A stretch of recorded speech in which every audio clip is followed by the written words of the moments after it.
A obra do carioca Nelson Werneck Sodré compreende mais de 50 livros e 3.000 artigos. Militar marxista, em um período de grandes transformações no país, ele foi um dos grandes pensadores brasileiros até a sua morte em janeiro de 1999, aos 87 anos. E um estudioso da obra de Werneck Sodré é o sociólogo, cientista político, o doutor Paulo Ribeiro da Cunha, da Unesp de Marília. Professor, tudo bem? Tudo bem, é um prazer enorme estar aqui, debatendo a obra deste brasileiro que muito engrandece o país com sua análise, com sua leitura, com sua pesquisa, e com suas teses principalmente. Como que a gente pode qualificar alguém que chegou dentro do Exército até o cargo de general de brigada e tinha um pensamento filosófico assim marxista? Isso é sempre um grande problema até hoje nas Forças Armadas. Porque o Sodré era um nacionalista de esquerda que aos poucos fez a sua rotação ao marxismo. E num período que especialmente após 1935, quando houve a chamada intentona comunista, houve uma perseguição muito grande aos comunistas e em especial aos militares de esquerda, no caso do Nelson Werneck Sodré.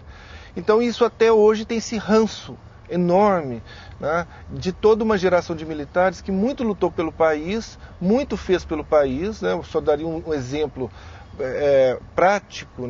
Nelson Werneck Sodré estava nos anos 50 na luta no clube militar e à frente da campanha do Petróleo é Nosso. E foi aquela luta que nós conseguimos o monopólio do petróleo. E hoje nós temos a grande riqueza do pré-sal. Se fala muito no pré-sal como nosso passaporte do futuro, mas deve-se falar também daqueles militares que lutaram e estiveram à frente por essa grande causa, que era uma causa nacionalista do povo brasileiro. Werneck Sodré foi muito precoce, com 13 anos ele entrou no Exército, aos 18 anos já publicava na revista Cruzeiro. Essa era uma característica dele, essa inquietude assim? Isso eu até costumo dizer que ele se fez sob duas vocações, uma intelectual e uma militar, E a sua intelectual era uma característica daquela geração. É bom lembrar, aquela geração de militares, ela entrou na escola militar, no colégio militar também, sob a égide do movimento tenentista, num momento que se pensou muito o Brasil. Então é um momento que os militares também estudavam muito. Nós temos muitos preconceitos contra militares. Não, eles estudavam muito, e atuaram muito. Vale lembrar que aquela geração toda, Oda fez a coluna Prestes, e a escola militar, eu costumava dizer, era um palco de debates, que se discutia tudo ali, porque era o Rio de Janeiro muito localizado, e dentro de todas as ideias circularam ali dentro. E ali se fez Nelson Werneck Sodré. E no início dos anos 60, quando houve a crise gerada pela renúncia de Jânio Quadros, houve a tentativa de golpe, Sodré foi preso durante 10 dias, porque ele estava a favor de que o então vice-presidente João Goulart tomara posse. Olha, tem alguns aspectos da história do Brasil que são kafkanianos, ou seja, acho que até Kafka tem dificuldade de explicar. Porque aquela geração de militares lutou pela legalidade democrática. Sodré foi um deles. Ele foi preso. E tempos depois ele foi anistiado. E ele falou assim, peraí, eu não tenho que ser anistiado, eu estava na legalidade. Tanto é que ele mesmo disse, eu nunca quis aquela anistia. Aquela anistia era uma medalha que muito honrava, porque as distorções quer dizer, aqueles que tentaram derrubar João Goulart, não aconteceu nada. Ele recebeu uma anistia. Ele falou assim, não, eu não tenho que ser anistiado. Na verdade, eu tenho que ser prestigiado e condecorado junto com outros que lutaram pela democracia. Essa era uma característica de Sodré, um democrata. Werneck Sodré foi, além de um grande pensador, também um historiador. Escreveu mais de 50 livros, entre eles a história da imprensa no Brasil, a história da literatura brasileira e a história militar no Brasil. Desses livros, dá para citar alguns que são importantes fontes de referência hoje? Olha, todos os três são, porque o Sodré também tinha uma característica muito interessante, que os seus livros nunca eram livros prontos e acabados.